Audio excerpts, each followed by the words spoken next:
ఇప్పుడు అంటే ఇంతకుముందు చెప్పావు గదా! ఈ రీజన్‌తో బయటకొచ్చానని చెప్పి హ్మ్. హ్మ్. 'జబర్దస్త్.'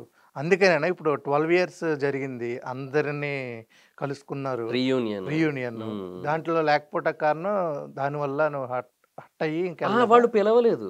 ఓకే. రీయూనియన్‌కి పిలవాలి. అంటే మా వాళ్ళు అంటే 'జబర్దస్త్' వాళ్ళు సెపరేట్‌గా పెద్దంతల టెంపుల్‌లో చేసుకున్నారు ఒక అవును. రీయూనియన్. దానికి ఫోను చేశారు గానీ, నేను బిజినెస్ స్టార్ట్ చేశా గదా! కరెక్ట్‌గా ఓపెనింగ్ అయిన 2, 3 రోజులకది.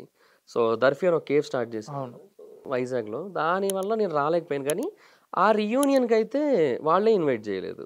ఓకే. కొంతమందిని పిలవలేదు. అవును.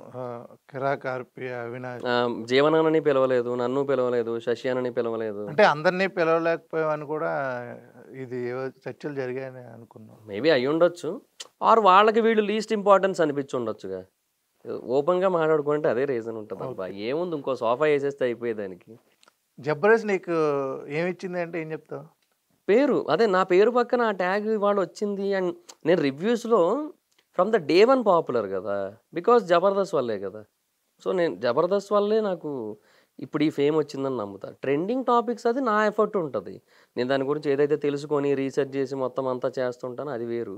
బట్ రివ్యూస్ పరంగా అయితే మాత్రం ఔట్‌రైట్ నేను 'జబర్దస్త్' వల్లే వచ్చిందంటా నేను. ఇంక ఆ 'జబర్దస్త్' తర్వాత నేను జెన్యూన్‌గా చెప్పడం వల్ల ఆడియన్స్‌కి రీచ్ వచ్చింది అది వేరు గానీ, అంటే వచ్చిన ఆడియన్స్ ఉన్నారు నాతో.